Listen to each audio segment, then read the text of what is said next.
I just finished watching Demi Lovato's Stay Strong documentary, and so I wanted to make a video about what I thought of it and how I felt about it, because I have been through similar experiences. One thing that really stood out to me was the fact that she has been struggling from an eating disorder and depression since she was a little kid, because for me it hasn't been that long. My eating disorder developed when I was a teenager. It didn't actually get really bad until I was 17 or 16, around that age, and so I can't imagine just like being a kid and thinking about your body in that negative way, because when I was a kid I didn't think about if I was fat or not.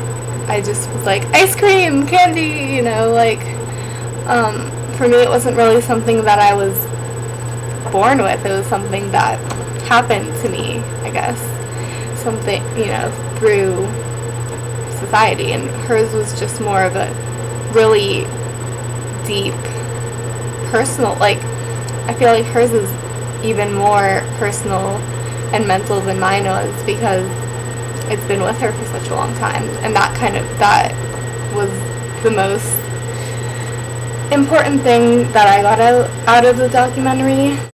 I also thought that I should point out or mention that I've never really been a Demi Lovato fan. Like, I've never really been a fan of her music. Before all this happened, I had one of her songs. It was like a guilty pleasure song of mine, Get Back. I really liked it. But now I'm still not a complete, like, Lovatic, as they say. I have Unbroken and Skyscraper from her new album because I just think they're really nice, inspirational songs, and if I'm feeling sort of in that moment where that moment of panic or that moment of, like, crisis, I'll listen to those songs. I felt the most emotional, I guess, when, I don't remember the girl's name, but the girl with, I don't know, I think she had cancer because she was bald, and she went up to Demi and told her how much she inspired her and how she inspired her to not wear her wig that night, and that made me tear up a little bit because I'm a very emotional, sensitive person. When she was talking about her tattoos, I mean, I thought it was interesting, I guess. I have one tattoo myself. I got it just recently-ish. I got it the summer before. I got it last summer, the past summer. I got it sort of as a recovery symbol for my eating disorder. I feel like her attitude and her positivity and her personality can come off to some people as being too much or being a little fake, but like, I would definitely think that if I hadn't heard her story and didn't really know, like, what she'd gone through, I would definitely think that a lot of what she's doing is for attention.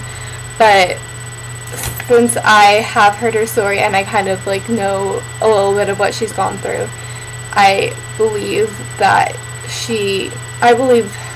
everything she does, and I think that she truly wants to help people, and that when people tell her that she inspired them and tell her how much of a difference she made on their life, I believe that she truly appreciates that, because I know I would if I was in her position. I definitely would recommend watching the documentary even if you haven't been through something similar to what she's gone through.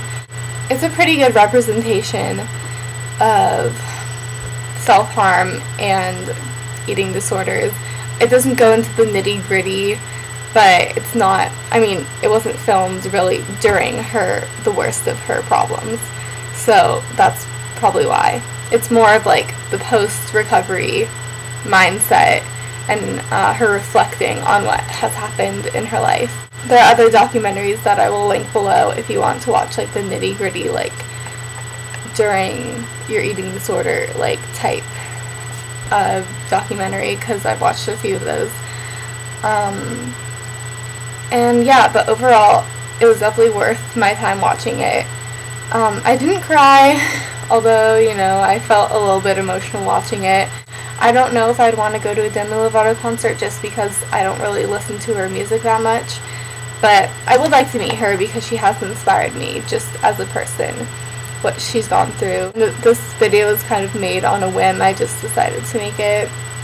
Sorry if I look gross or anything, or if the sound's not that great. Bye.